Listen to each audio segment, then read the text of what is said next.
Hey Diane, welcome to the Value Driven Marketing Podcast. So good to catch up with you. Thanks for having me. Excited to be here. Hey, how has it been? Yeah, How's the summer for you? going good. Time is flying. I feel like I blinked and like 6 months have passed, but like everyone when you're working in business. But yeah, doing really well. How about you? Yeah, I also feel time is flying, but just trying to, do as much as I can and just be more compassionate with myself when things don't go the way I plan, Yeah, things like that. yeah, definitely. And as we were saying before, trying to create a manageable workload, not do a million things in one day. Exactly. Then, before we go into the juicy stuff and talk about messaging and messaging strategy, there's a question that I actually like to ask every guest. And it's a bit more personal, but I feel it kind of helps me get to know you a little bit better. I think it's also fun. And I'm very curious to learn what was your dream job as a child? So, what did you hope to become when you grow Hmm. up?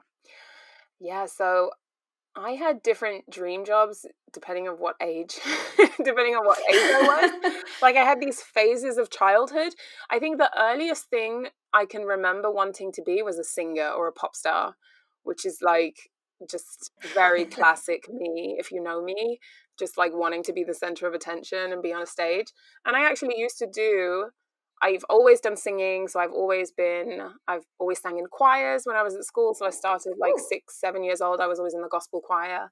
And not many people know I was actually in a band at university for a very short period of I had time. no clue. So I've actually performed on stage. So I guess I could say I've kind of ticked it off. But I wanted to be like, like Destiny's Child or something. I wanted to be Beyonce when I was like 7. Um, and then as I got older, my dream jobs shifted. And I remember I wanted to be a lawyer when I was like 11 because I thought it would make me a load of money and I could just stand and argue in court. And I thought that would be great. Yeah, so those are probably the jobs that I wanted when I was a kid. That's interesting and super cool that you actually get to tick off one of them. So Yeah, yeah, job kind done. of. Not really, honestly. Not really. I performed like once or twice. I've sang Well, that's on the I've sang at a few bucket list. weddings though. I have sang at a few weddings. Cool. That's nice. It's good to know actually. Oh, awesome. Okay, so let's back up a little bit. I would like to kind of start from the beginning. What is messaging and what messaging is not? Because I find that there tends to be some confusion sometimes. Yeah, definitely. Okay, so let's start with the obvious, like the elephant in the room, because I think many people confuse messaging with copywriting. So, Hmm. messaging is definitely not the same as copywriting. Messaging is really what you say about your product, your service, your solution. And then copywriting comes in and is how you say that message. So, the way that I see messaging is really the foundation of your kind of whole marketing strategy. It's really the foundation for strong, effective copywriting. Um, and it's really based on and informed by your unique positioning in the market, right? It's Hmm. informed Hmm. by your company mission, who you are as a company and what you do and your values. So, the way that I approach messaging is it's a process where you really identify the most essential things about your product, your service, and why that matters to your audience. Mm-hmm, mm-hmm. It's a very good intro. And do you find that there are specific things that SaaS and B2B companies need to take before they go in and say, okay, I need to overhaul, for example, my messaging? Are there specific elements that they need to already have in place, or a process that they need to go through before they say, okay, I'm ready to, start crafting my messaging? Mm. Well, I think that you need to have a solid grasp of firstly where messaging comes into play, and you Mm-hmm. do definitely need to have a few pieces in place already. So I like to think, if we kind of visualize a pyramid, right? If you visualize the pyramid and envision the bottom layer as just strategy, like your overall business strategy, your marketing strategy, then on top of that you have another layer that is your positioning, and then on top of that messaging sits on top of that, and then copy on the top. And so really, Mm-hmm. if we consider that as this kind of framework, and I think that image is probably floating around the internet somewhere, like if you want to work on your messaging but your positioning doesn't make any sense and is shoddy, your messaging will not work. So I think that's the most important thing, and just having a clear strategy as a business and having a clear understanding of your positioning. That's what I require anyway when I work with clients. Obviously, you can work on your positioning and messaging together, and they shift, right? Nothing stays the same. But to get your messaging right, you have to know where you sit in the market, what you offer that's different, why you, and you have to know your customers and your ideal audience like inside out. Mm-hmm, mm-hmm. So definitely have the strategy, figure out the positioning, knowing your customers, because that will help you be able to actually craft messaging that works. And I think I'm really curious to learn what do you think about good messaging? So what does good messaging sound or feel like? Mm. So good messaging, I think, is really different depending on each company. I don't think there is one really good example of what messaging should feel like, because of everything I just mentioned, right? Because it's based on your, you know, your unique positioning in the market, who you target and who you are. Essentially, just based on that, if you have an enterprise B2B software company versus, and I know we're talking about B2B here, but if we talk about like B2C, real kind of innovative, disruptive, like product based market, good messaging is going to look different. But a few things I think we need to look for is that one, clarity, right? Good messaging should be clear, because Mm-hmm. clarity is the basis of everything, right? If we don't understand what it is that you're trying to express or present or put forward about your company, like we can't get to the next stage. Um, Two, it needs to be really easy to understand. Um, Messaging is really about remembering the most important things. What are the key concepts, the key themes, the key things that I need to know about your company and your product. And in order to do that, you have to simplify. Like you cannot create, this super complex messaging strategy, because it's not going to work. Um, and then I think the third thing I would say is that it really needs to be relevant. And again, that's because messaging is created around like the needs of your audience, um, and it should be based on research as well. So you have to create relevant messaging, not just messaging that leadership or the CMO likes. So yeah, clear, easy to understand, relevant, but that will look completely different depending on your company and your product. Mm-hmm, mm-hmm. Yeah, it makes total sense. And I think getting to a place where you simplify, I imagine that's quite a challenge, because sometimes I think it's very tempting to want to say everything in one go, and we're this and this and this, and we cannot give up anything. So maybe how do you find this process, or how do you help people decide what's more important and just to keep them focused? Yeah, it's funny. I just came off a call with a client of mine where we were I presented part of the new kind of messaging strategy that we're working on, and one of the conversations that we had during that call was, yeah, we need to simplify. We need to reduce. We're on like the first iteration, and we've simplified a lot because they're a B2B marketing platform. Um, that does a lot of things. It does a lot of things for a lot of customers, and so there's a million things that they're talking about. And so we've already done that first like cull of what's the most important for your customers. What are the things that you can own? How can you stand out from everyone else? But we're still like trying to refine that further. We're still trying to look at um, the really unique parts of their offering, and simplify. And it's always the part that I come up against challenges with. Um, I always say that to my clients. I say that you have to get comfortable with like being uncomfortable, because we're gonna have some uncomfortable moments where you want to say everything, and we have to remember what it is that we're trying to do with messaging is be remembered and be known for the right thing and cut through all of the noise. And you can't do that when you're trying to say too much. If good messaging is clear, is relevant, focused, on the flip side, what is the negative impact that bad messaging can have on a business? Yeah, so I think there are two like big culprits that I see and problems with Mm-hmm. kind of bad messaging. And one of them we mentioned already, right? So definitely too many messages is the classic. Um, and really that leads to confusion. It leads to confused prospects, and confused prospects don't buy, right? So Yeah. um, what you really need to do is kind of refine what it is that you're all about, and leave a couple of core messages that your prospects like need to think of, or remember when they think of you. One of the biggest problems that I see, particularly with the clients that I work with, is that they want to say everything, or they have a solution with so many benefits, so many features, and they just can't pull things back, and they can't pair them back, and they want to talk about everything. And that just leads to confused prospects. So that's, I think, the first one and the main one. um, and I think the second thing, and really kind of the symptom of what bad messaging looks like, is just sameness, right? And I think that this one is, Mm-hmm. particularly in the B2B world, um, really something that we all need to fight against, right? Fight against just sounding exactly the same as everyone else,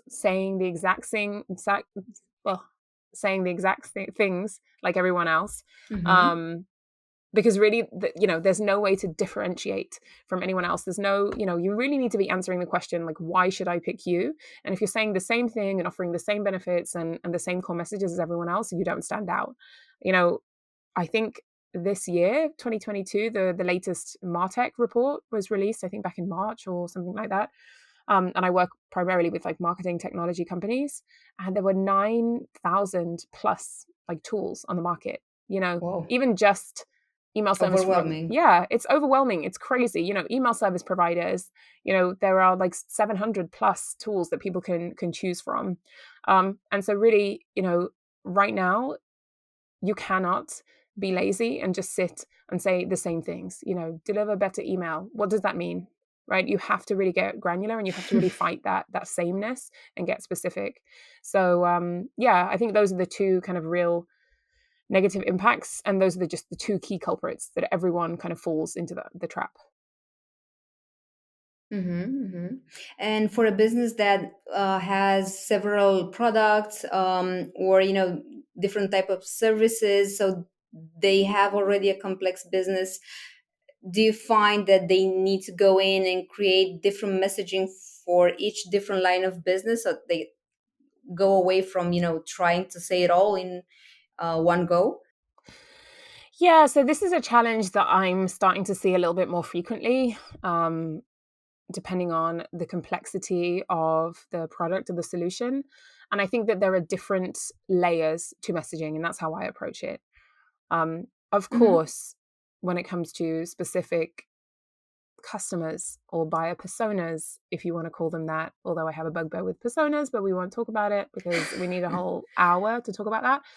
But in terms of your ideal client, persona, people who are buying from you, different products, of course, you need to talk about the different elements of those. But I do think when we look at this from a higher level, right, the stage above that, you still need to have a clear messaging strategy at the company level, right? At the high, Mm-hmm. if you're one company that has two separate products, you still need to be able to say very clearly, in a very easy to understand way, in a very relevant way, who you are and what you do and why I should care, right? And so, what I do when I come in and work with companies is, okay, sure, you've got these different personas, you've got all of these things.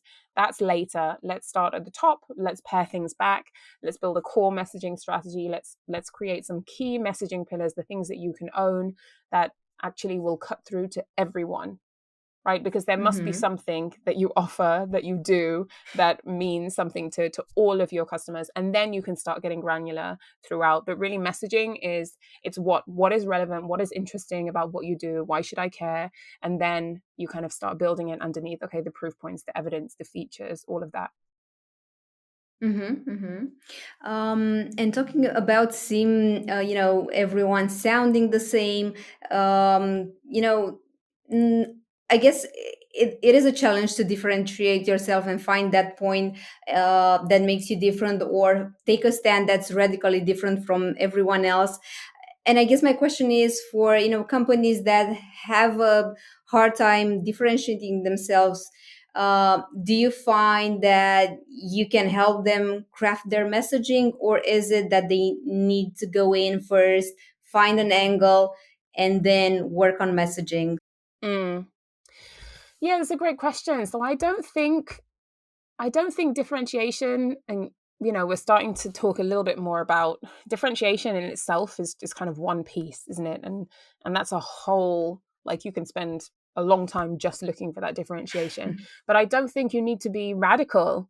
Like, not every, let's be honest, not every Hmm. B2B product, business, service business, like software can't be Is so radical. unique. Like, you don't have to sit on the complete edge of the map in order to stand out.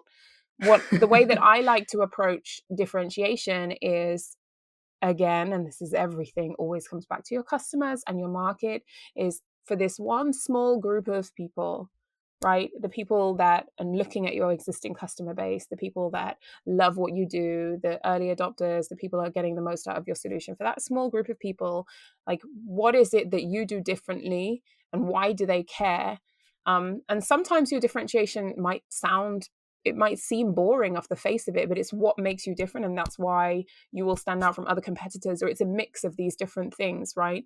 It's a mix of, for this specific group of people in this area of the market, you offer this small thing that benefits them in a different way to someone else. And that it doesn't always have to be radical. Obviously, building in and having a strong point of view about something and some change, that's very Hmm. important. And that's the type of work that I do when we're actually looking at the strategic narrative. I think that every company needs to think about having a strategic narrative and looking at how their company or their product sits in the wider context of the world, right? In a bigger shift, like, what story? Why should I come along with you? And I could pick so many other people. But really, your differentiation, again, it doesn't have to be radical, I don't think. Okay. So you touched a good point here. Okay, makes sense. Diane, let's talk a little bit about the process. So, can you share what is your process for crafting a messaging strategy? From A to Z. I do know a little bit from following you on LinkedIn. I know customer research is super important in your process, but can you walk me step by step? Yeah, sure. So I follow, for every kind of messaging strategy engagement, similar to, the work that I have done previously on copywriting projects as well. I follow a 4-step process. So research, opportunity, assembly, and review. So it's raw, ROAR, raw, like a lion. Um, and really, that's essentially it. You start with research and discovery, and that usually involves consulting sessions, right? So we're going to sit down, have a strategy session to really unpack the challenges with your messaging so far, to really unpack your positioning, where you sit, and do a real deep dive into the current, like, business ecosystem and what's going on now. Researching the competitive landscape as well, because this is also important for the next step. um, Mm-hmm. and really understanding everything about your product and your current marketing, etc. For me, as an outside consultant, this is a really deep dive phase, because I have to kind of get up to speed and look at what you're doing, what you're not doing, and completely kind of catch up with who you are and what you and where you sit in the market. um, and then moving into kind of opportunity. Oh, sorry, actually, let me finish phase one. So this is why it's so huge. Like, research and discovery actually takes up probably like 70% of every messaging strategy project. So within research and Wow. discovery is like customer interviews, right? So that's kind of like the next step. Mm-hmm. Um, and that's really incredibly important, because what we're looking for is a voice of customer language. So we're doing voice of customer research.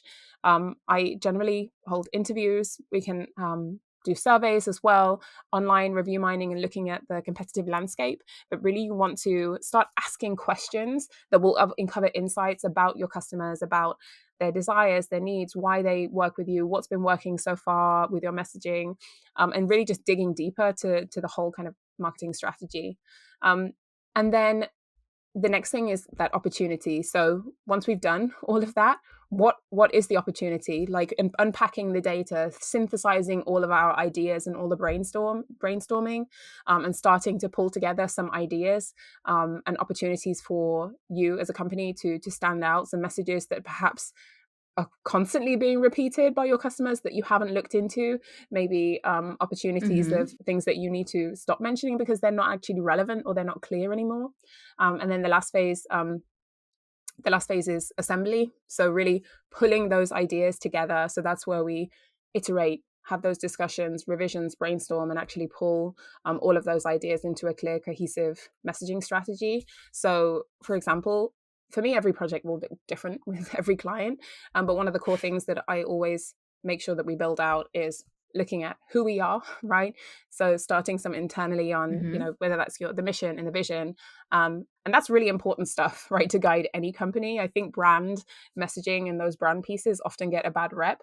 But knowing your mission and what it is and why everyone is turning up to work every single day and what you're building is incredibly important for all those other things that you layer on top. So we always look at kind of who you are, why you're doing what you do, and then what you say. So I always help companies kind of build out key messaging pillars. So then they have a core messaging framework to build on in their copy. And then that last step was review. So obviously kind of reviewing that and testing that, and that's ongoing, that step, like it never ends, right? So Mm-hmm. Mm-hmm. once you've created a messaging strategy, it's not completely done, and you kind of need to consistently review that and test it with your customers, because they'll be the ones that tell you if it's actually working or not. Mm-hmm. Mm-hmm. And in terms of testing, do you have any recommendations? How can a SaaS company go about testing their messaging? Just figure out, I'm on the right track. This is, messages that this messaging actually makes sense and it's clear, and my customers get it and they're like, uh-huh. Hmm. Yeah, so it's funny because the interesting thing about messaging is the first people, or the first like KPI, is generally just the internal team getting it or agreeing. Like, you'll be surprised how many companies I work with, Mm-hmm. and one of the key problems is just like we're not aligned. We're not aligned internally. We're all saying Mm. different things. We're not happy with our messaging. We know it inside and out, but we don't feel like it really does us justice. It's not relevant. So one of the first things, and the first things that I'm looking for is like from the CEO, the founder, the leadership team, and marketing, like, is this, are you happy with this? Like, does this clearly state what it is that you do, so that you can kind of completely back this and then kind of share it throughout the company. So there are kind of internal, and maybe like non-tangible KPIs that I kind of start with, and then in terms of kind of testing that and putting that out in the market, there are a few different ways, right? One thing, particularly with more sales led companies, is starting to hear that messaging being repeated back to you, right? And so this is something Mm-hmm. that takes a little bit longer, but when you're, the most immediate feedback loop is having conversations with people using this messaging and then hearing that back and knowing that it resonates. That's the kind of quick and easiest way. And then obviously once you kind of implement messaging, turning that into copywriting, putting that on your site, then it's all of the classic kind of KPIs and metrics and conversions that we're looking for, right? Are we getting more page on time? Sorry, more time on the page? Are we getting more conversions? Are we getting more signups? Are we getting more demos? Like, the same way that you would for the rest of your marketing strategy. But I think it's just that, interestingly enough, for messaging, you also need to kind of look wider, and kind of test in different ways as well. Mm-hmm. And maybe give it some time before jumping to conclusions. So just test it with enough clients, give it enough time to figure out whether this is uh, we're in the right path, so to speak. Exactly. Yeah, it definitely takes time. You definitely need to let things settle and sink in. And particularly with messaging, you need to repeat it over and over again, right? You need to just, in order for something to stick and be memorable, you can't just say something once. Yeah. You need to just hammer this home. And that's when you start to kind of reap the benefits as well. Mm-hmm. And I find this personally, I find this very challenging because I feel like repeating yourself or repeating myself is boring. Like I'm going to bore people to death. But I guess you're right. Like you have to repeat the message in order to stick, because there's so much noise out there. So you do need to repeat it. That's a very good point. Yeah, definitely. And that's where building a messaging strategy comes into play and helps you, because messaging is really what. So now we know what you need to be talking about. We have the clear message, the clear point of view, and then copywriting. There's so many different ways you can say the same message, right? So you can repeat yourself in 10 Mm-hmm. different ways for different channels, for different audiences, but you're saying the same thing. And companies that do this really well are the ones that, when you think of a company, you think of a product, you can, like, you have these key messages, these key thoughts that come to mind because they've said it over and over again. It doesn't mean repeating one phrase. What it means is kind of Mm-hmm. repeating one message in different ways, in different formats, so that it really gets through. Mm-hmm. So it's the idea that you're repeating not the same phrase, essentially. Exactly. Just the same message. Mm-hmm. Mm-hmm. Diane, I'm also curious to learn, do you find there's a specific time in the life of a SaaS or a B2B tech company when they're best positioned to work with an external consultant on their messaging? Yeah, so what I see personally is that clients usually come to me when they're going through a growth shift, right? So either something's Mm-hmm. happening or it's about to happen, and that's when I can generally come in and best help a company. So it could be, if we talk about B2B SaaS, right, funding. So we've just secured like a Series A and we're about to expand, or you've got like one marketing leader or a small team, but actually now you want to build out a content team, a copy team. I find that messaging, who's been maybe the founder or a one person, and now you need to spread that throughout the company as you grow. That's a really crucial, integral part of, like, you need to get your messaging strategy right there, because the more people that you put in, if there's no clear direction, they don't really know, everyone starts saying different things, it's really hard to come back from that. So that Mm-hmm. kind of growth stage is usually where I come in and have most impact. Um, and there can be a different growth shift, right? It's not just about funding, like I said, but about growing a new product line. um I think those are probably like the key areas. But really, like messaging, I always think that we always talk about getting product market fit, but we never talk about getting message market fit. And you have to have Mm-hmm. one before the other. So for example, if you're way too early, if you're like beta testing or you're pre-revenue, you haven't really got a product on the market yet, or you're very new, like getting someone in to kind of build out your messaging strategy is too early. Like you really need to, at that point, it's better for the founding team or whoever it is to just lead this themselves and champion it, because you're the person who knows this best. Once you have strong, clear product market fit, you're scaling, you're growing, this is usually a really good indication that, okay, what's worked, what's worked and we know why, but what's worked up until now probably won't help you get to the next stage. Mm-hmm. And Mm-hmm. so now you can start talking to customers, getting feedback, iterating, and improving. Because now what it is like, okay, now we're a fully functioning business. Um, what is it that's going to make us stand out? And how can we really get a stake in the market and become the solution for whatever the product? So that's usually Mm-hmm. where I think you'll get the best out of working with someone external. Mm-hmm. Mm-hmm. So there's a time and a place, and a shifting growth is that time. But also be cautious not to go Yeah, in too soon, exactly. Yeah, I would like say so. I before mean, you have product market fit. let's be honest, Mm-hmm. messaging is never a priority for like startup founders. Like, let's be honest, like it's the reality. Like, it doesn't hurt me. Like, it's just the truth, Mm-hmm. because you have like a million things to do. You're talking like messaging is important then, right? And you need to get your copy right. But I'm talking about like really building a solid messaging, a strategy, a foundation, to do this like deep work. It's better for, you can do this internally. So I'm not saying that you shouldn't do it, but to bring in a consultant really early on to build out a messaging strategy, this is kind of, I think this is stuff that you can probably do internally. You can handle internally. And there's probably a better use of your resources. Mm-hmm. So, build this yourself, iterate, listen, get the feedback. You have the tools. If you have customers, you're doing beta, you're working with your first clients, then do those custom interviews yourself, and you'll get, the answers will be right in front of you. But then at some point, once that's clear, then it's better to work with someone external, I think. Awesome.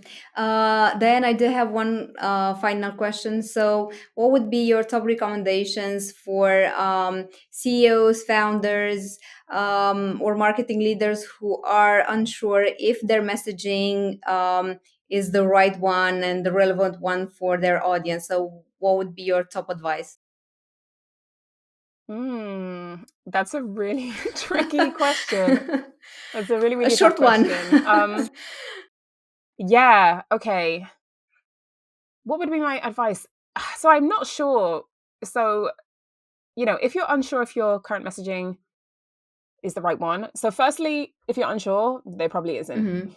Like, let's be honest. If you have some doubts personally, when what you're selling and you know it inside out, and you don't think that your current messaging is doing you justice, generally you've outgrown your messaging. So it sounds like you're already at that stage where you know it doesn't fit. So then, if you're not sure, then you're probably right. Um, a good place to start, right? I think is message testing. And you can use tools to do this and to help you. So you can use platforms to do message testing surveys, and you can also do this yourself, right? So asking people, sharing your messaging, getting feedback from your target audience, not just everyone, Mhm. although it does help as well to kind of ask anyone, but try and pass that first clarity test. Like, do people get it? Do people care?